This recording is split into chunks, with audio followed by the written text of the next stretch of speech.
Aleluya, hermanos, pues estamos dando inicio una vez más a este estudio del libro de los Hechos, que anteriormente cada domingo estábamos teniendo la reunión por las tardes y estábamos compartiendo todo lo que el Señor nos estaba mostrando a través de este estudio, versículo por versículo, del libro de los Hechos. Entonces queremos volver a retomarlo, hermano, porque realmente entendemos y creemos que durante toda esta situación que está aconteciendo, es muy importante el concepto que tengamos de Dios. Si tenemos un alto concepto de Dios, podemos comprender aún más las situaciones por las que estamos pasando, lo que está aconteciendo, no solamente en nuestro país, sino en todo el mundo.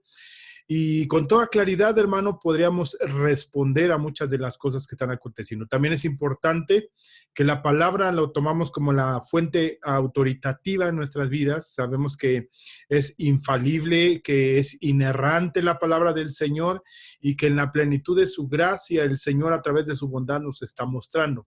Por eso hemos considerado importante, hermano, retomar este estudio del libro de los Hechos, que ya llevamos casi un año estudiándolo, y yo creo que es conveniente retomarlo más en estos tiempos de pandemia, donde estamos en casa con nuestra familia, y muchos han retomado, como Hechos capítulo 2, versículo 42, de perseverar en la doctrina de los apóstoles, en la comunión de los unos con los otros, en el partimiento del pan y en las oraciones. Y dice que se reunían en las casas y que estaban juntos y que estaban unánimes. Y es parte de lo que se ha estado utilizando. En algún momento a alguien le comenté que, bueno, algunas situaciones yo no las veía en la palabra. Y decían, bueno, es que es la iglesia del principio. En el principio se reunían en las casas, ¿verdad? Y pues participaban del pan en las casas. Y está bien, pero yo creo que hay situaciones que únicamente se tienen que vivir y compartir en la congregación. Pero yo creo que el estudio de la palabra podemos hacerlo juntos, estar estudiando, estar revisando la palabra del Señor y creer, hermanos, que en esta verdad y en esta bondad que el Señor tiene para nosotros, cada uno de nosotros seamos bendecidos y seamos fortalecidos. Pues ya sin más preámbulo, hermanos, quisiera compartir este resumen. Estamos haciendo un resumen, espero terminarlo. Y vamos hasta el capítulo 11 del libro de los Hechos.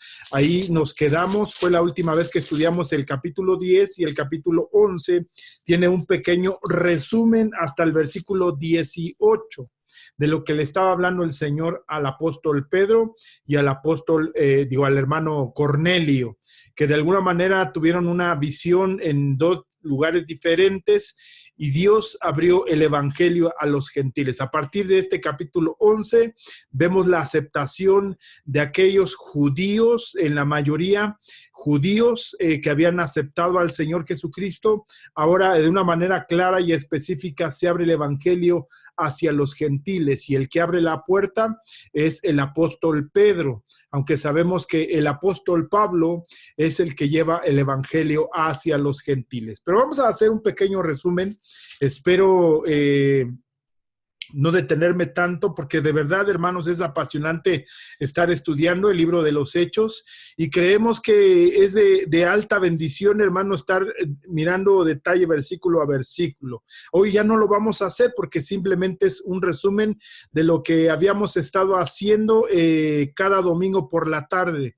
Si tú no pudiste participar porque por alguna circunstancia no te podías quedar por la tarde, pues esto es lo que estábamos haciendo, pero el detalle, hermanos, de cada versículo lo estábamos tomando. Hoy simplemente es un resumen, o sea que vamos a ir muy rápido. Si alguien tiene alguna pregunta con respecto a alguno de los textos, puede hacernos un comentario a través de WhatsApp y hacernos su pregunta, y estaremos tratando de responder a través de este medio. Quiere decir que va a ser más explícito lo que estemos haciendo a través de este medio grabado.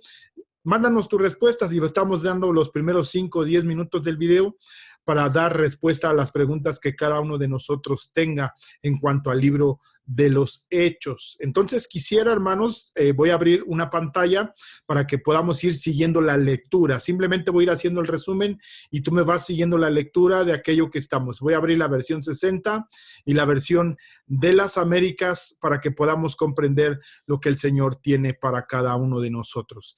Entonces estamos ya aquí en la pantalla, estamos leyendo el libro de los Hechos de los Apóstoles, los Hechos del Espíritu Santo.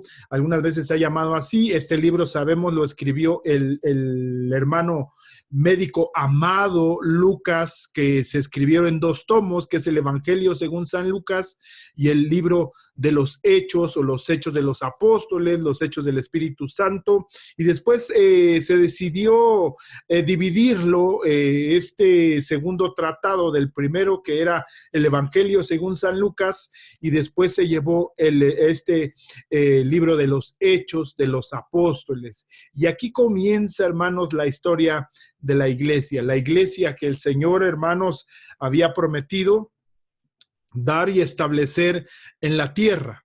Y vamos a ver los inicios aquí en este capítulo 1. Este libro se escribió, algunos dicen en el año 60 o 70, algunos lo colocan en los años 80 o 90 del siglo I, quiere decir después de Cristo. Y vamos a ver, hermanos, cómo en este segundo libro retoma donde se quedaron casi la mayoría de los evangelios, que es la ascensión de Cristo Jesús. Entonces, del versículo 1 al versículo 11 vamos a ver las últimas palabras y la encomienda que el Señor Jesucristo les da, y después vamos a ver la ascensión del Señor Jesucristo. 2 versículos clave que podemos encontrar aquí es el versículo 5, porque ciertamente Juan bautizó con agua, mas vosotros seréis bautizados con el Espíritu Santo. Como lo leemos en la Biblia de las Américas, pues Juan bautizó con agua, pero vosotros seréis bautizados con el Espíritu Santo dentro de pocos días. Esto es muy importante, hermanos, porque en el Evangelio según San Juan, el Señor deja una promesa, les dice que se va a ir, que ya no va a estar con ellos, y algunos se ponen tristes, no saben qué hacer, y el Señor les deja una promesa muy importante, una promesa en la cual se va a ver manifiesta que el Señor sigue presente, quizás ya no está presente en cuerpo, pero sigue manifiesto en espíritu. A través del Espíritu Santo se sigue manifestando, hermanos, a nuestras vidas y sigue haciendo presencia en nosotros. Entonces, vamos a ver, hermanos, que esta promesa que el Señor viene después de que va a ser levantado, va a ser la ascensión de Cristo Jesús.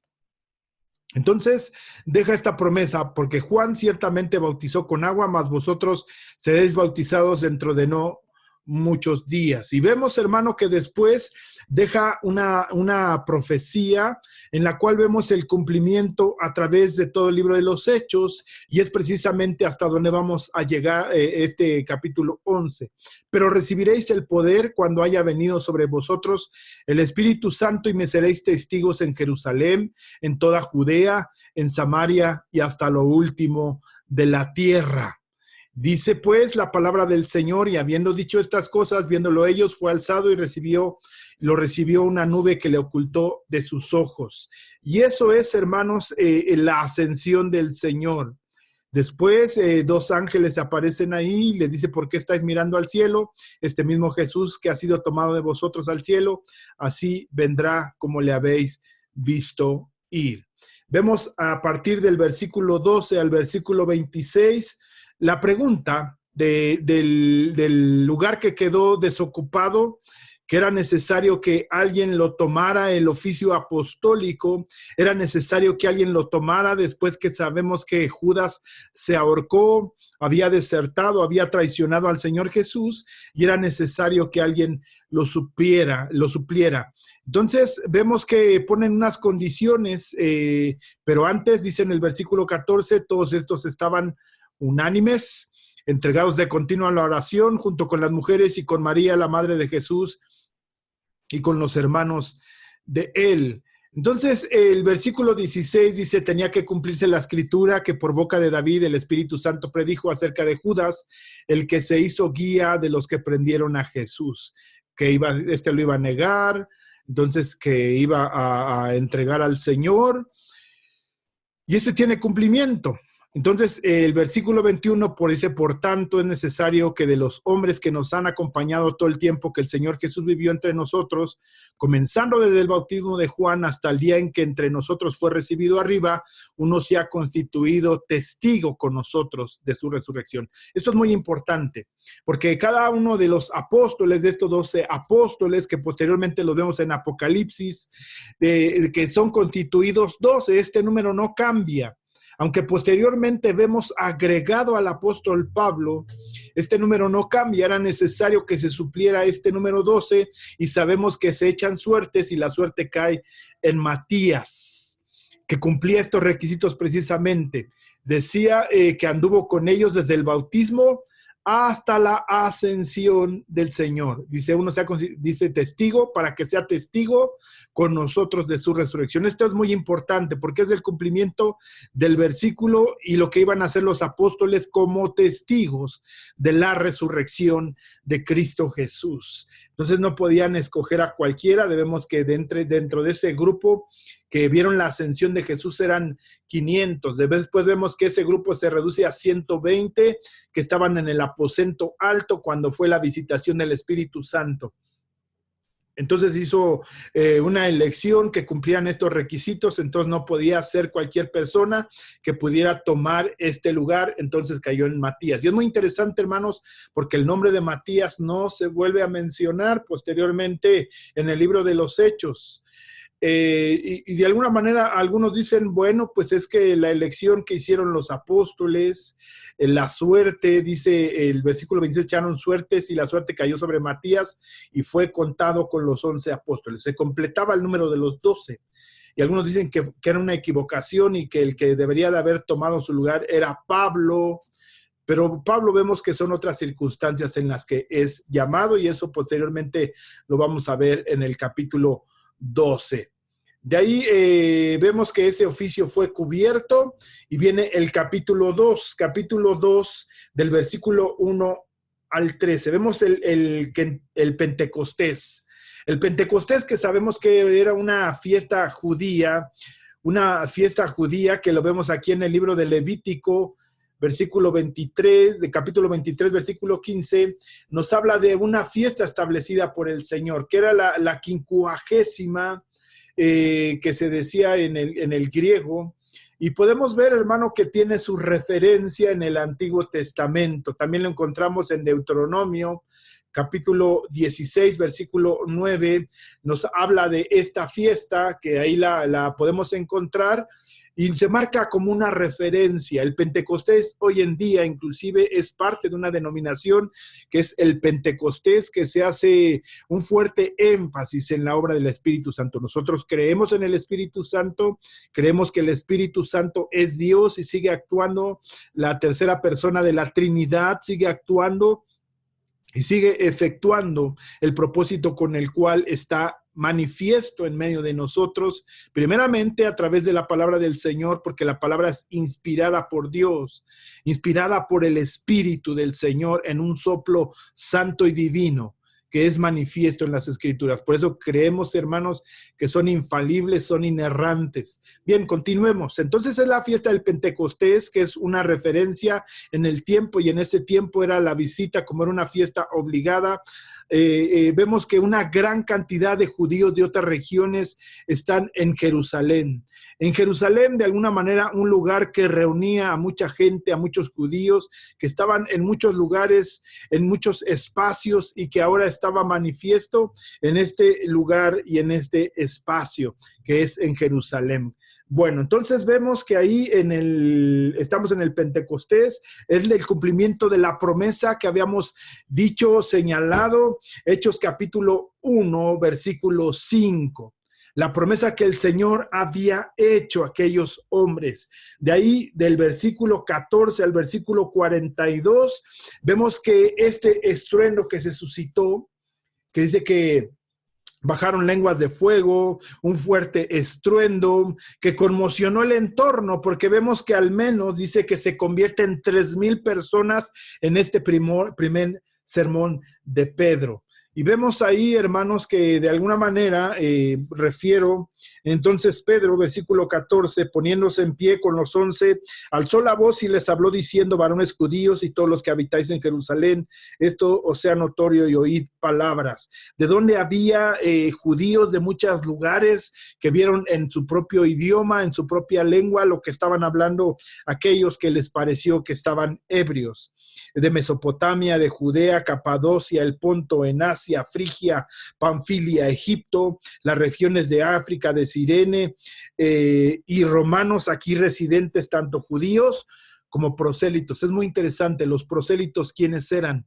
Aquellos que habían abrazado el judaísmo como un medio de fe, que posteriormente vamos a estar viendo quiénes son los prosélitos. Cornelio era un prosélito, el cual se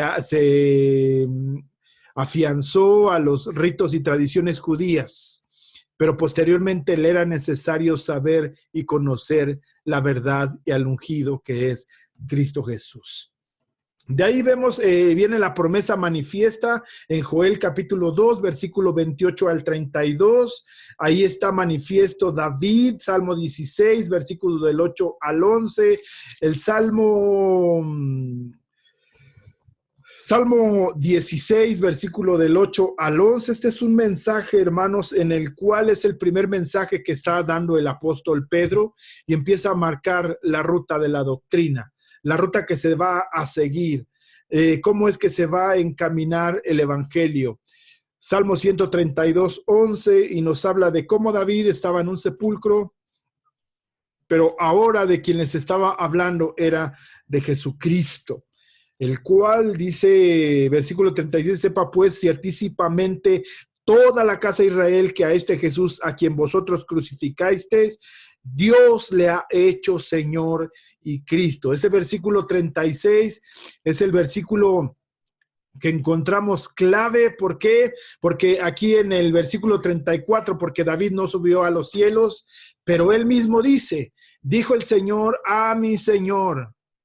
¿Quién? El Señor Jesucristo al Padre, siéntate a mi diestra hasta que ponga a tus enemigos por estrado de tus pies.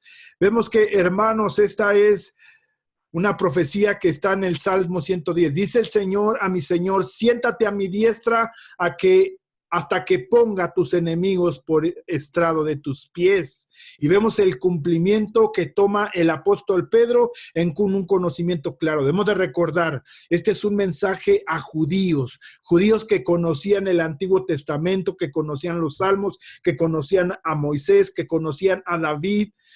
Y sabemos, hermano, que es necesario por ahí fundamentar claramente en la profecía de lo que hablaron los profetas. Claramente era necesario que se hiciera de conocimiento a aquellos que habían dado muerte a aquel que trae vida. Entonces encontramos este versículo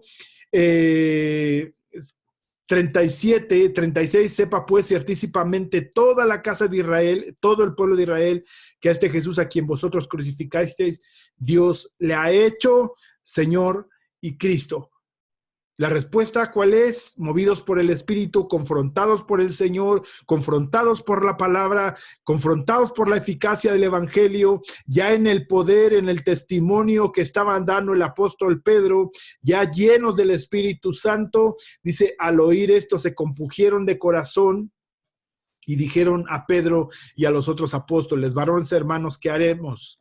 Pedro les dijo, arrepentíos y bautícese cada uno en el nombre de Jesucristo para perdón de los pecados y recibiréis el don del Espíritu Santo. Aquí es una promesa que ve el apóstol Pedro, que no solamente fue para los 12 apóstoles o para aquellos que estaban reunidos en el aposento alto, sino es para todo aquel que se arrepienta y crea en el Señor, vendrá el bautismo en el Espíritu Santo. Posteriormente vamos a reforzar esto, hermanos. Primera de Corintios capítulo 12 dice que todos hemos sido bautizados en el Espíritu del Señor. Todos hemos sido bautizados en Cristo Jesús. Bueno, entonces estamos ahí. Dice, se convierten 3,000 te convierte en 3,000. Dice, ¿y qué es lo que pasaba?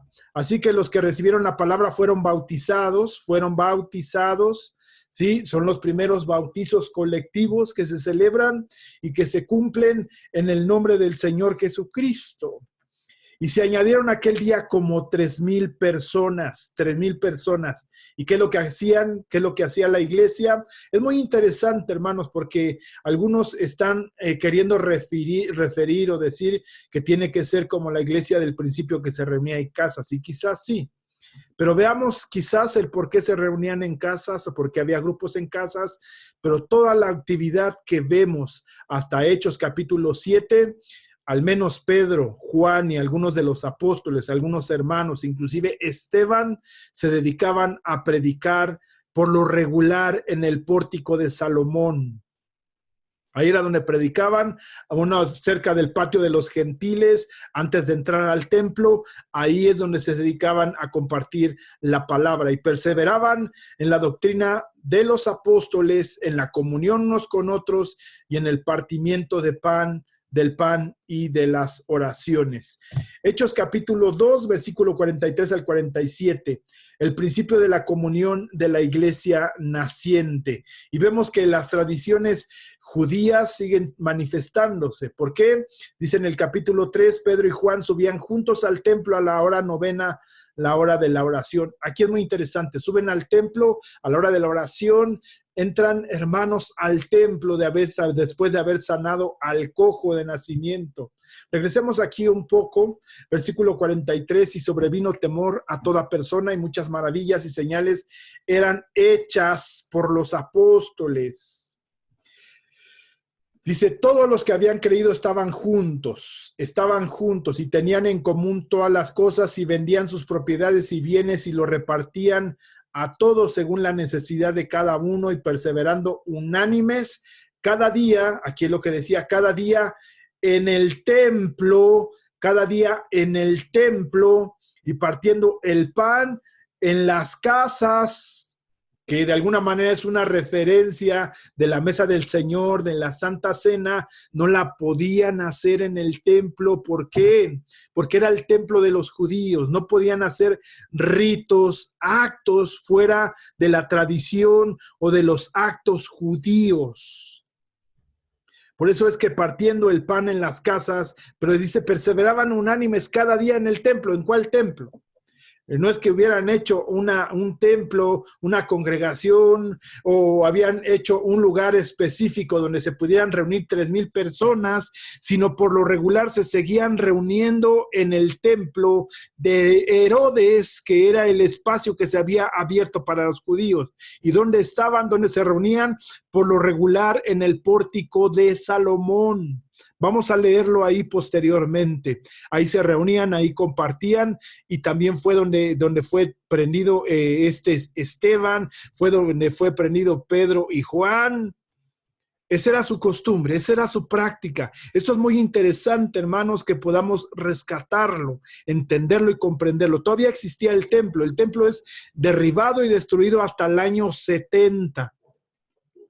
Pero en estos primeros años, aproximadamente 3 años, 6 años aproximadamente, siguen perseverando, siguen teniendo sus reuniones en torno al templo, que fue el punto por el cual aquellos buscan tomar a Esteban y hacen justificar a algunos acerca de que estaba mal lo que estaba haciendo Esteban de una manera incorrecta. Y Esteban de alguna manera de lo que habla es del templo, a partir de la promesa que se le da a Abraham hasta el cumplimiento de la construcción de ese templo con Salomón. Muy interesante.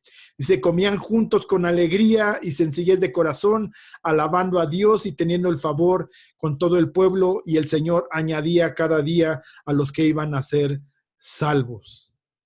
Quizás no vamos a acabar, hermanos, no sé si terminemos este resumen, pero esto es muy interesante porque aquí, hermanos, vemos la propiedad privada que se diluye, se termina con el apóstol Pedro, pero es algo muy interesante porque posteriormente el apóstol Pablo no es algo que refuerce, ¿Qué quiere decir? Que no era algo que perseveró el que vendieran sus propiedades, el que vendiera cada uno si tenía un lote o si tenía una casa o si tenía un terreno, lo vendiera para que pudieran distribuirse entre todos los hermanos. No fue una práctica que perseveró. Y eso es muy interesante porque en el siglo primero, aún con Pablo, no es algo, hermanos, en lo que el apóstol Pablo mantenga esta visión acerca de tener las cosas en común. Aunque es muy importante, hermanos, y quizás es el deseo en nuestro corazón de compartir con el que no tiene. El apóstol Pablo lo dice en la primera carta del apóstol Pablo a Timoteo, diciéndoles a aquellos que son ricos, no se olviden de los que son pobres y los ayuden. El apóstol Pablo implementa otras cuestiones a través de la ofrenda para llevar inclusive a aquellos que estaban necesitados en Jerusalén. Se piensa que esta gran pobreza, esta gran necesidad que hubo en la iglesia que estaba en Jerusalén fue a causa precisamente de que vendieron sus bienes, hubo un momento de la dispersión y ya no tienen medio de poder compartir lo que era de todos. Quizás se terminó, no podemos decir si fue bien o mal administrado, porque vemos en Hechos capítulo 5 lo que le pasa a Ananías y Zafira, pero ese no es el punto.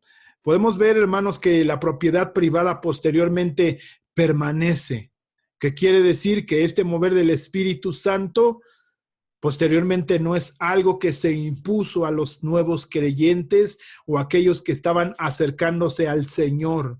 No fue algo que se haya quedado, hermanos, sino que no permaneció esta actividad de tener todas las cosas en común. Vamos a ir a este capítulo 3 ya para ir terminando. No vamos a terminar, hermanos, perdón. Pero es que este libro es muy importante. Entonces estábamos diciendo la oración en el templo. Aquí vuelvo a rescatar y perseveraban unánimes cada día en el templo y partiendo el pan en las casas, en las casas. La institución de la Santa Cena, sí, quizás en las casas.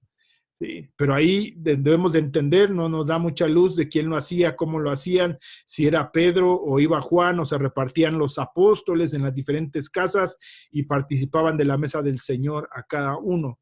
Pero ¿por qué esta práctica no se llevaba a cabo en el templo?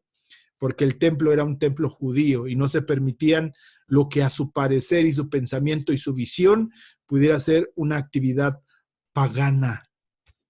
Comían juntos con alegría y sencillez de corazón, alabando a Dios y teniendo favor con todo el pueblo. El Señor añadía cada día a la iglesia los que habían de ser salvos. Capítulo 3. Pedro y Juan subían juntos nuevamente al templo a la hora novena, a la hora de la oración, y traían un cojo de nacimiento. Ahí es sanado un cojo de nacimiento llevado. La sanidad de este cojo ahí en el templo. Dice aquí, versículo 7, y tomándole por la mano derecha, le levantó y al momento se le afirmaron los pies y tobillos saltando y se puso de pie y anduvo y entró con ellos en el templo. O sea que la idea del apóstol Pedro y el apóstol Juan era entrar al templo. Y juntamente con ellos, andando y saltando y alabando a Dios, andando y saltando y alabando a Dios. Y todo el pueblo que le vio andar y alabar a Dios y le reconocían que era el que se sentaba a pedir limosna a la puerta del templo, la hermosa. La puerta, esta es una puerta llamada la Hermosa, que está en el pórtico de Salomón, que por su esplendor, por la manera en que fue construida, era un lugar en el cual se consideraba un lugar hermoso. Y se llenaron de asombro y espanto por lo que había sucedido. Versículo 11. Y teniendo asidos a Pedro y a Juan, el cojo que había sido sanado, todo el pueblo atónito concurrió a ellos. Aquí está, al pórtico que se llamaba de Salomón. Ya de salida llevaba aquel cojo, estaba en el pórtico de Salomón. Viendo esto, Pedro respondió al pueblo: varones israelitas, ¿por qué se maravillan de esto? Primero, ¿por qué se maravillan de esta sanidad? ¿Por qué ponéis los ojos? ¿Por qué ponéis los ojos en nosotros? No nos vean a nosotros, no vean al cojo. como si por nuestro poder o piedad hubiésemos hecho andar a en quien tenemos que poner los ojos, y aquí empieza el segundo sermón de Pedro. Yo creo que vamos a dejarlo, hermanos, vamos a dejarlo aquí, porque para mí, hermanos, este es uno de los sermones, hermanos, muy rico en teología del Antiguo Testamento. Mucha gente al escuchar la palabra teología se asusta porque piensa que solamente son aquellos que están en un seminario, pero si a ti te interesa leer la palabra, descubrir lo que dice el Señor a través de su palabra, entonces, hermano, te has convertido en un teólogo. Pero lo mejor es que lo hagamos de una manera cierta, de una manera segura, de una manera que vayamos leyendo, escudriñando la palabra, que tengamos referencia del Antiguo Testamento, que veamos el contexto del texto que queremos entender. Y Dios, con la ayuda del Espíritu Santo, lo dice en la primera carta de Juan, capítulo 1, dice, lo voy a leer, hermanos, ya para ir terminando. Perdón, hermanos, que me detenga, pero para mí es muy interesante este segundo sermón de Pedro. Dice en el capítulo 2, versículo 19, salieron de nosotros, pero no eran de nosotros, porque si hubieran sido de nosotros, habrían permanecido con nosotros, pero salieron para que se manifestase que no todos son de nosotros. Pero vosotros tenéis la unción del Santo y conocéis todas las cosas. No os he escrito como ignoraseis la verdad, sino porque la conocéis y porque ninguna mentira procede de la verdad. ¿Quién es el mentiroso sino el que niega que Jesús es el Cristo? Este es anticristo, el que niega al Padre y al Hijo. Todo aquel que niega al Hijo tampoco tiene al Padre. El que confiesa al Hijo tiene también al Padre. Lo que habéis oído desde el principio, como a través de las Escrituras, permanezca en vosotros. Si lo que habéis oído desde el principio permanece en vosotros, también vosotros permaneceréis en el Hijo y en el Padre. Y esta es la promesa que Él nos hizo, la vida eterna. Vamos a ponerlo aquí, primera de Juan, capítulo 2, versículo 22. Ahí estamos. ¿Quién es el mentiroso? Dice, vamos aquí, lo que habéis oído desde el principio permanezca en vosotros, y lo que habéis oído desde el principio permanece en vosotros, también vosotros permanecéis en el Hijo y en el Padre. Y esta es la promesa que Él nos ha dado, vida eterna. Os escribo esto sobre los que os engañan, pero la unción que vosotros recibiste de Él permanece en vosotros, y no tenéis necesidad de que nadie os enseñe. Así como la unción misma os enseña todas las cosas, ¿es la unción de quién? Del Espíritu Santo. Fue la encomienda y la promesa que dejó el Señor Jesucristo a través del Espíritu Santo, que Él nos va a recordar, nos va a enseñar, nos va a guiar a toda verdad del Espíritu Santo. La misma os enseña todas las cosas y es verdadera y no es mentira. Según ella os ha enseñado, permaneced en Él. Y ahora, hijitos, permaneced en Él, para que cuando se manifieste tengamos confianza, para que su venida no nos alejemos de Él avergonzados. Si sabéis que Él es el justo, sabed también que todo el que hace justicia es nacido de Él. Regreso ya para terminar, hermanos, aquí en el capítulo 3. Empieza un discurso a partir del versículo 13. Un discurso a partir del versículo 13 del apóstol Pedro. Y comienza diciendo lo siguiente, y ahí me quedo. El Dios de Abraham, el Dios de Isaac y de Jacob, el Dios de nuestros padres, ha glorificado a su Hijo Jesús, a quien vosotros entregasteis y negasteis delante de Pilatos cuando éste había resuelto ponerle en libertad. Y aquí, palabras que solamente los judíos podían entender. Mas vosotros negasteis al santo, al justo. Matasteis al autor de la vida, a quien Dios ha resucitado de los muertos, el cual nosotros somos testigos. Por eso era necesario que se completara el número de los testigos. Mas ahora, hermanos, sé que por ignorancia lo habéis hecho, como también vuestros gobernantes. Aquí vamos a parar, porque para mí es muy importante. No lo voy a volver a predicar, pero sí quisiera detenerme un poquito. Para mí fue un texto muy rico, realmente me bendijo, hermanos, y creo en el Señor que verdaderamente en esa gracia y en esa bondad, el Señor en su misericordia pudo bendecirme y pudo llenarme, hermanos, en el entendimiento de su gracia y de su bondad en mi vida. Entonces, hermanos, le quiero dar gracias al Señor en esta tarde y pedirle a nuestro Dios, hermano, que cada uno de nosotros seamos bendecidos en el Señor Jesucristo. Y que verdaderamente, hermanos, en esta situación tan complicada y difícil, podamos caminar en la certeza de nuestro Señor Jesucristo. Esperemos, confiemos en el Señor y con toda claridad, hermanos, anhelemos la venida del Señor Jesucristo. Todos estos eventos han sido complicados y difíciles, pero le pido al Señor, hermano, que podamos permanecer a sus pies. Vamos a continuar con este estudio del libro de los Hechos, pero antes quisiera hacer una oración para despedirnos. Padre, te damos gracias, Cristo Jesús, por tu bondad. Y gracias, Señor, porque podemos ver tus maravillas a través de la palabra.